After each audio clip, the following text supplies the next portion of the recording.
Class 10th में जैसे ही घुसते हैं तो बायोलॉजी में एक इंपॉर्टेंट चैप्टर है आपका, जिसका नाम है आपका कोड कंट्रोल एंड कोऑर्डिनेशन। आप सभी ने भी कहीं ना कहीं चैप्टर को पढ़ा होगा, बहुत सारे डाउट इस चैप्टर में होंगे, लेकिन इस वीडियो को देखने के बाद ये आपका एक कंप्लीट सॉल्यूशन है, जहां पे एक सेशन में आपको आपके सारे डाउट्स का सॉल्यूशन मिल जाएगा। तो स्टे कनेक्टेड और चलिए चलते हैं और समझने की कोशिश करते हैं exactly what is the meaning of control and coordination with one shot.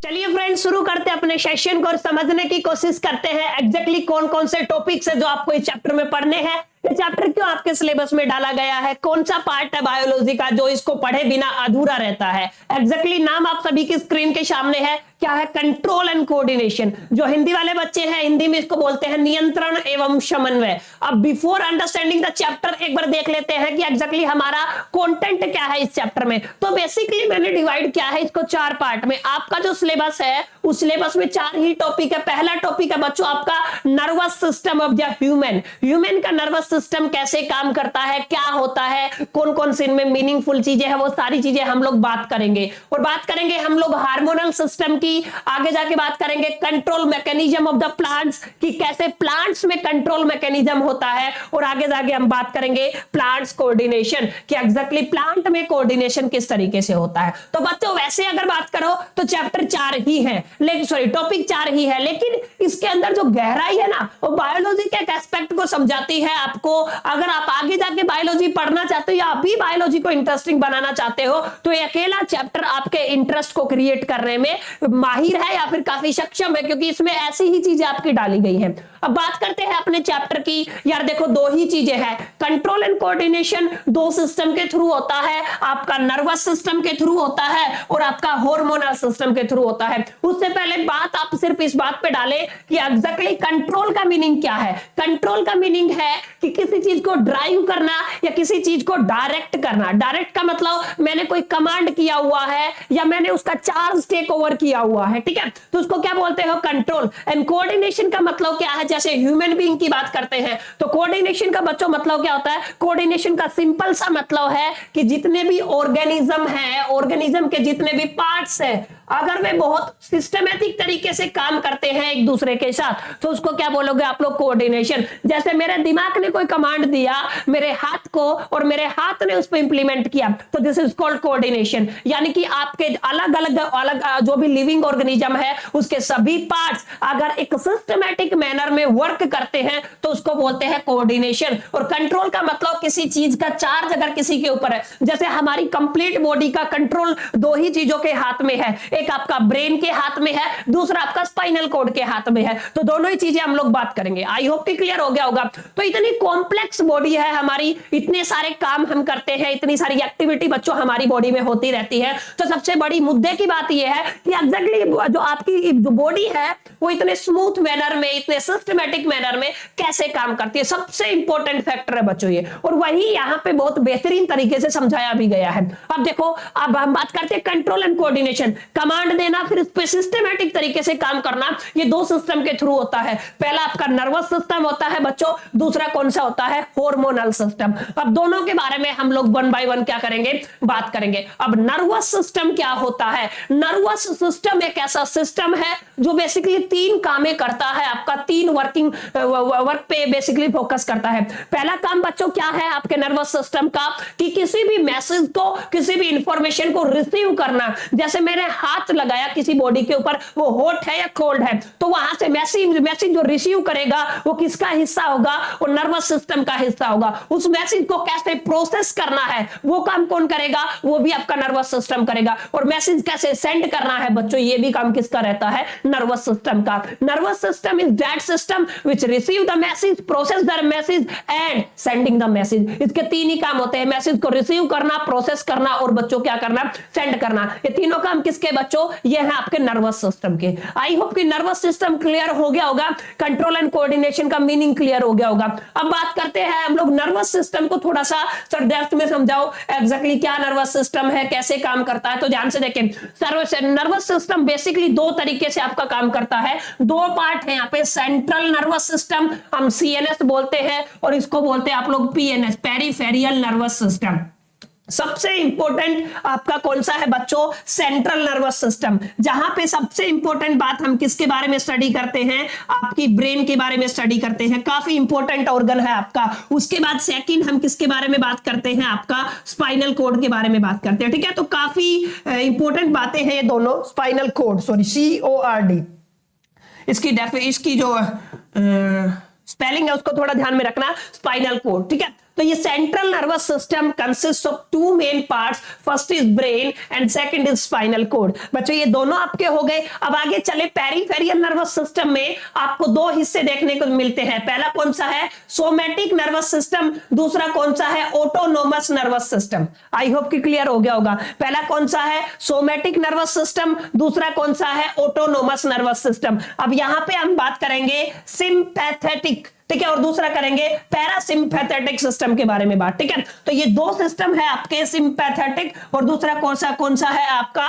Parasympathetic. ये दोनों चीजें बच्चों आपको क्लियर याद होनी चाहिए। तो ये आपका नर्वस सिस्टम हो गया। सेंट्रल नर्वस सिस्टम CNS बोलते हैं और पेरिफेरियल नर्वस सिस्टम मतलब PNS बोलते हैं। सेंट्रल नर्वस सिस्टम में आपको दो हिस्सों के बारे में पढ़ना, जहां से आपके फाइनल एग्जामिनेशन में भी क्वेश्चन आएगा, वो है आपका ब्रेन और स्पाइनल कॉर्ड। और हम यहां पे बच्चों किसके बारे में पढ़ेंगे? पेरिफेरल नर्वस सिस्टम, जिसको बोलते हो somatic nervous system, autonomous nervous system. और ऑटोनोमस में भी दो हिस्से हैं, सिंपैथेटिक और पैरासिम्पैथेटिक नर्वस सिस्टम। उम्मीद करता हूं एक क्लैरिटी आपको मिला होगा कि कैसे कैसे इसका डिवीजन होता है। नाउ अब इंपॉर्टेंट बात यह है, नर्वस सिस्टम किससे मिलकर बना होता है?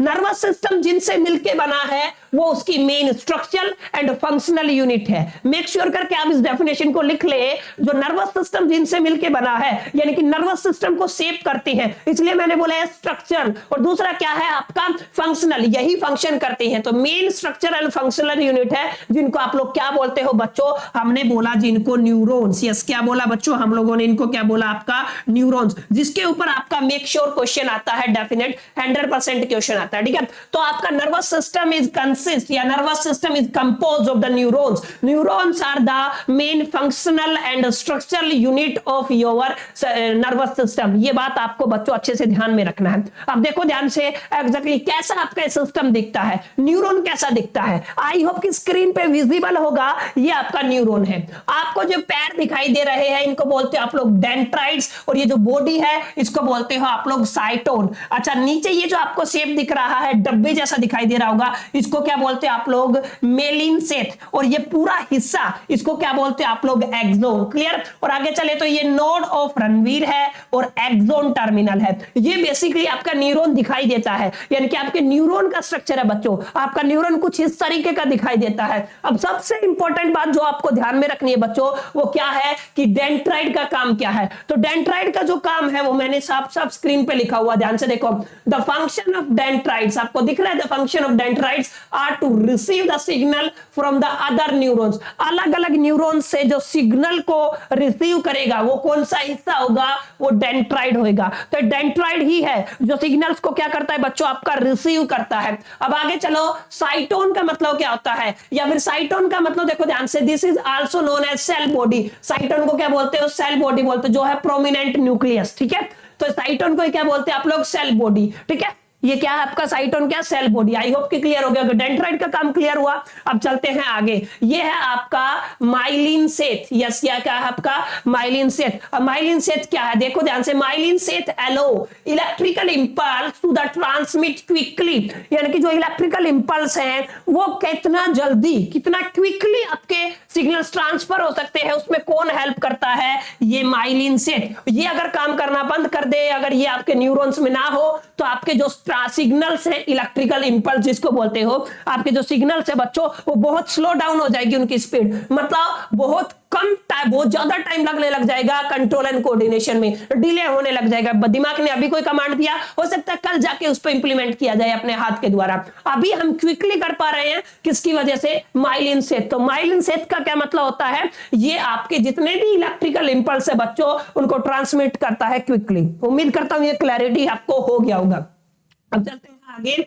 फंक्शन ऑफ द एक्सोन, आपको ये पूरा बॉडी दिख रहा होगा, ये पूरे हिस्से को क्या बोला है मैंने, एक्सोन बोला है। ये क्या करता है, ट्रांसमिट करता है information different neurons, muscles and glands, muscle से, ग्लैंड से और न्यूरॉन से जितनी भी इंफॉर्मेशन बच्चों आपकी ट्रांसमिट होती है उनको का ट्रांसमिट करने का काम कौन करता है, एक्सोन। और जो एंड टर्मिनल है एक्सोन का टर्मिनल है वो क्या है, एंडिंग टर्मिनल है, ठीक है। ये क्या करता है, ये रिलीज करता है neurotransmitters of the phenetic cells, मतलब ये एक तरीके से एंड पॉइंट है इसका, जो आगे जाके ट्रांसफर करता है, आपस में इनका जाल होता है, कनेक्टेड होते हैं, ठीक है। तो main functional and structural unit है जहां पे न्यूरॉन है। न्यूरॉन का स्ट्रक्चर क्या है बच्चों, एग्जैक्टली क्या क्या वर्किंग इसकी है, उम्मीद करता हूं इसका क्लैरिटी आपको मिल गया होगा। और इससे बेहतर तरीके से, इससे ज्यादा विजुअल्स बढ़िया सिस्टमेटिक मैनर में आपको पूरे यूट्यूब पे कहीं पे नहीं मिलेगा, ये मेरी गारंटी है, इतना सिस्टमेटिक तरीके से। तो इसको मेक श्योर करके आप लोग बना ले। चलते हैं आगे बच्चों, ये न्यूरॉन्स है, न्यूरॉन्स की सर क्लैरिटी हो गई।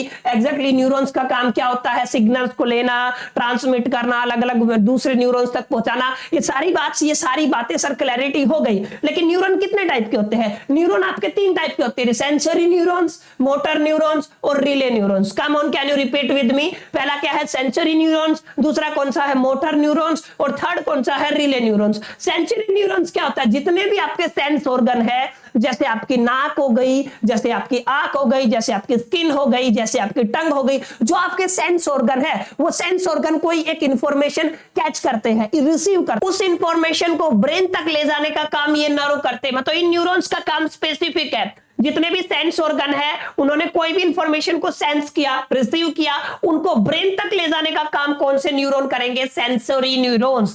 अब ब्रेन तक इंफॉर्मेशन पहुंच गई है, अब ब्रेन भी तो कोई कमांड देगा, जो कमांड आपके ब्रेन से या स्पाइनल कॉर्ड से आपके ऑर्गन तक जाएगी, तो वो जो मैसेज ले जाने का काम करते हैं वो कौन से करते हैं, मोटर न्यूरॉन्स। और सेंसरी न्यूरॉन्स और मोटर न्यूरॉन्स के बीच में जो कम्युनिकेशन होता है, या फिर इन दोनों को जो कनेक्ट करते हैं बच्चों, वो क्या कहलाते हैं, आपके रिले न्यूरॉन्स। तो 3 तरीके के न्यूरॉन्स होते हैं, there are 3 type of neurons. First is sensory neurons, जो आपके सेंस ऑर्गन से इंफॉर्मेशन को ब्रेन तक लेके जाते हैं, और जो ब्रेन से ऑर्गन तक इंफॉर्मेशन लेके आते हैं, दे कॉल्ड मोटर न्यूरॉन्स। और सेंसरी न्यूरॉन्स और मोटर न्यूरॉन्स जब कम्युनिकेट करते हैं, किसकी हेल्प से करते हैं बच्चों, ये रिले न्यूरॉन्स की हेल्प से करते हैं। उम्मीद करता हूं क्लैरिटी हो गया होगा, न्यूरॉन क्या होता है, क्या फंक्शन होता है, कितने टाइप के होते हैं। अब चलते हैं आगे। जब ये इंफॉर्मेशन लेके जाते हैं ना, तो मैंने बताया अलग अलग न्यूरॉन्स का एक जाल है जो आपस में कनेक्टेड होता है बच्चों। अब वो जो इंफॉर्मेशन है ना, कहीं पे इलेक्ट्रिकल सिग्नल्स की फॉर्म में, जिसको इलेक्ट्रिकल इंपल्स बोलते हैं,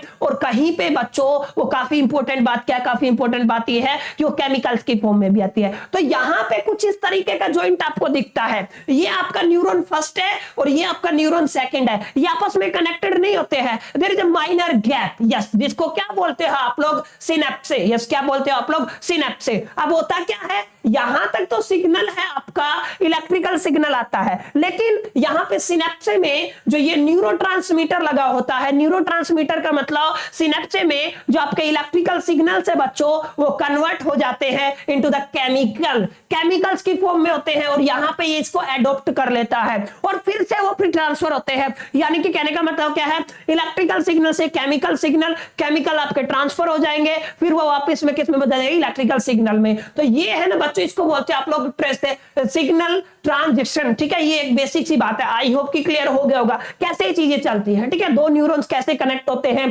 कैसे कैसे इनकी clarity, diagram wise very important, आप इसको बना ले बच्चों। चलो आगे चलते हैं। ये नर्वस है, मैंने बता दिया, ये नर्वस फाइबर होता है, ये एक्सोन होता है। ये आगे वाला हिस्सा क्या है, हमने पढ़ा हुआ है एक्सोन, और ये क्या है आपका नर्व फाइबर। क्लियर, ये बहुत सारी होती है, हमने पढ़ा हुआ है, इसके बारे में ज्यादा हम बात नहीं करेंगे। अच्छा, रिफ्लेक्स आर्क क्या होता है, आपके पेपर में सबसे ज्यादा रिपीटेड क्वेश्चंस में से है बच्चों इस चैप्टर के, वो क्या है आपका रिफ्लेक्स आर्क। मुद्दे की बात यह है कि रिफ्लेक्स आर्क का मीनिंग क्या होता है। रिफ्लेक्स आर्क एक स्पेशल टाइप का न्यूरल सर्किट होता है, ध्यान से समझे। Reflex arc is a special type of neural circuit begun with a sensory nerve neurons at a receptor, यानी कि शुरू होता है कहां से, सेंसरी न्यूरॉन से, सेंसरी न्यूरॉन्स ऑफ रिसेप्टर, जहां पे पेन रिसेप्टर होते हैं, कहां पे, फिंगरप्रिंट में। क्लियर? तो यहां से देखें, यहां से ये रिसेप्टर है, यहां से शुरू होता है और यहां कहां पे जाता है, मोटर न्यूरॉन, और कहां पे, वो भी मसल्स की मोटर न्यूरॉन पे जाके क्या होता है, खत्म होता है। ये कैसा सर्किट है? तो रिफ्लेक्स आर्क एक स्पेशल टाइप का सर्किट है जो शुरू होता है sensory neurons at a receptor and ends with motor neurons at the effector, और ये कहां पे एंड होता है, मोटर न्यूरॉन्स ऑफ इफेक्टर के ऊपर। यहां से ये एक एक पार्ट है, आपको ध्यान से समझना है। यहां से ये रिसेप्टर है, इंफॉर्मेशन सेंसरी नर्व कहां तक लेके गया, ये आपका क्या है, रिले न्यूरॉन से जो कनेक्ट करता है एक तरीके से दोनों को, ठीक है। ये क्या आपका मोटर न्यूरॉन्स, और ये क्या है आपके स्पाइनल कोड। स्पाइनल कोड ने इसको आदेश किया और यहां पे ये क्या हो गया, इसने इस पर रिएक्ट किया या फिर इस पर रिस्पॉन्ड किया, ठीक है। तो एक बेसिक सी बात थी रिफ्लेक्स आर्क के बारे में, ऐसे क्वेश्चन आता है। रिफ्लेक्स एक्शन एक इनवॉलेंटरी एक्शन होता है, ये आपको जरूर याद करना है, ठीक है। और ये बहुत इंस्टेंट मूवमेंट करता है, क्लियर है। ये क्या करता है आपका, बहुत ही इंस्टेंट मूवमेंट करता है। अच्छा, इनवॉलेंटरी एक्शंस वो होते हैं जिनको कौन कंट्रोल करता है, आपका स्पाइनल कोड कंट्रोल करता है, ठीक है। तो this is very basic definition about the reflex arc, very very repeated topic of your examination of this chapter. तो मेक श्योर करके बच्चों आप इसको बना ले। चलते हैं आगे नर्वस सिस्टम में, अब हम आ जाते हैं। अब ये क्लैरिटी हो गया, न्यूरॉन्स क्या होता है, नर्वस सिस्टम क्या होता है। हम पहले ब्रेन के बारे में पढ़ेंगे, फिर किसके बारे में पढ़ेंगे बच्चों, स्पाइनल कोड के बारे में पढ़ेंगे। तो brain is a very complex organ of your body. ये ब्रेन आपका बहुत कॉम्प्लेक्स होता है। ब्रेन को बच्चों हम 3 हिस्सों में डिवाइड करते हैं, fore brain, mid brain and hind brain. आगे जाके डायग्राम में भी देखेंगे। तो पार्ट्स ऑफ ब्रेन कितने हैं, 3, फोर ब्रेन, मिड ब्रेन और हिंड ब्रेन। बच्चों 3 ही आपके ब्रेन के पार्ट हैं। अब जाके इनर पार्ट है आपके ब्रेन का, वो मेड अप होता है नर्वस फाइबर से। किसके, न्यूरॉन्स के।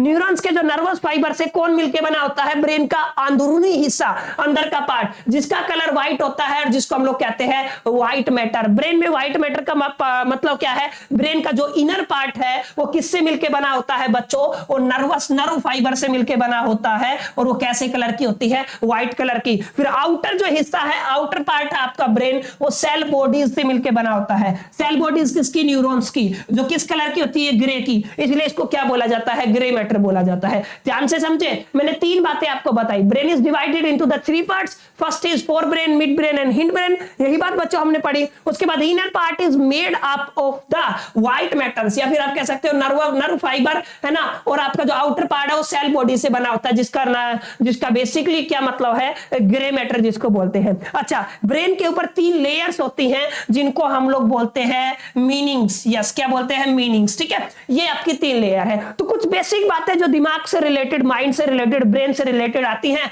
आपको प्रॉपर तरीके से बच्चों इसके बारे में पढ़ के जाना है। और ऐसा कैसा अगर आप लोगों ने लिख दिया ना, तो आपके पूरे मार्क्स समझो इस चैप्टर से। अब चलते हैं आगे। ये कुछ हिस्सा है जो इंटरनल हिस्सा है।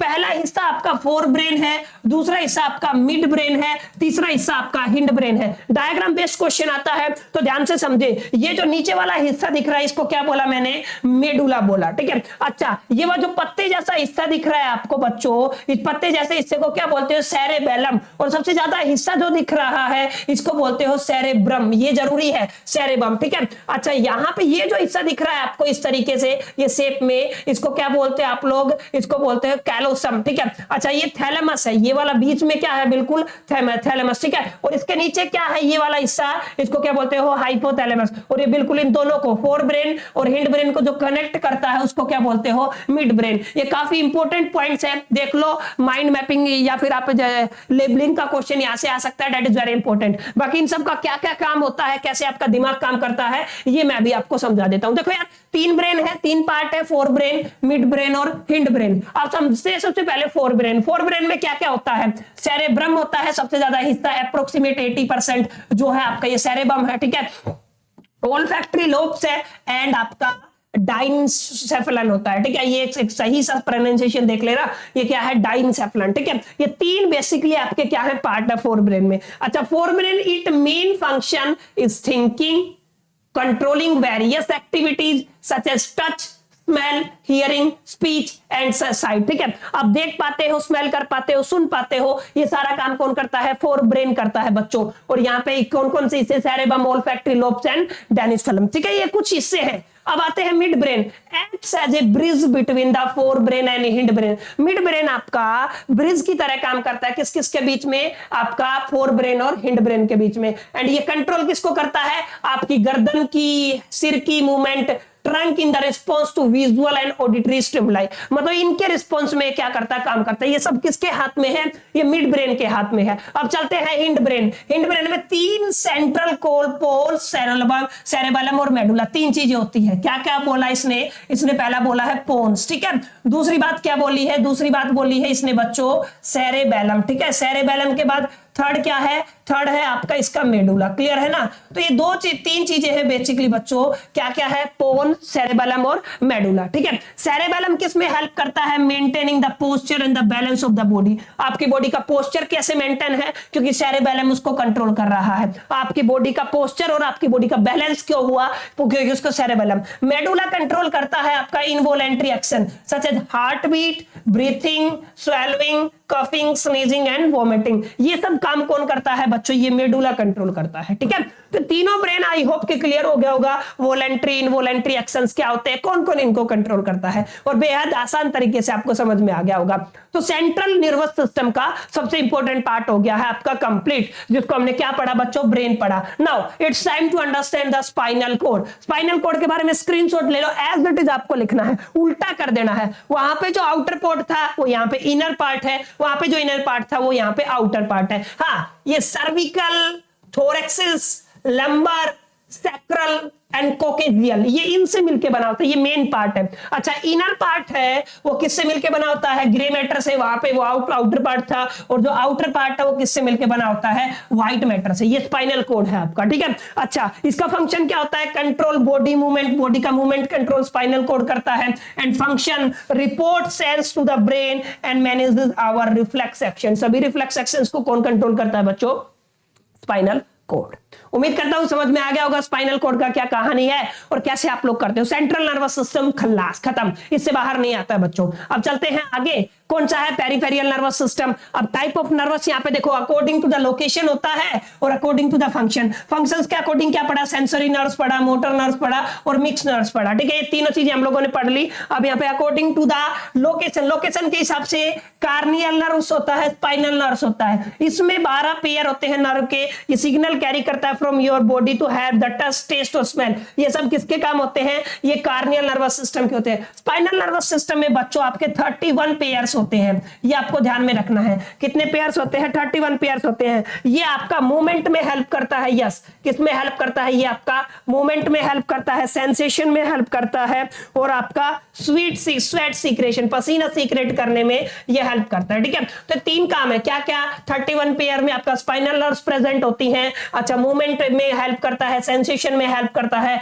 स्वीट सीक्रेशन में कौन हेल्प करता है? आपका स्पाइनल नर्वस हेल्प करता है। उम्मीद करता हूं समझ में आया होगा एग्जैक्टली यार क्या लफड़ा है इसका। क्लियर? इससे क्वेश्चन आए तो डेफिनेटली अब आप लिख सकते हो। अब आता है आपका ये नर्वस सिस्टम के बाद होता है हार्मोनल सिस्टम। क्या? Can you repeat with me? What? Hormonal system. अब बच्चों हार्मोनल सिस्टम क्या होता है? ध्यान से समझो। हार्मोन्स एक स्पेशल टाइप का केमिकल होता है, ऐसे केमिकल सब्सटेंस जिनको एंडोक्राइन ग्लैंड्स प्रोड्यूस करती हैं।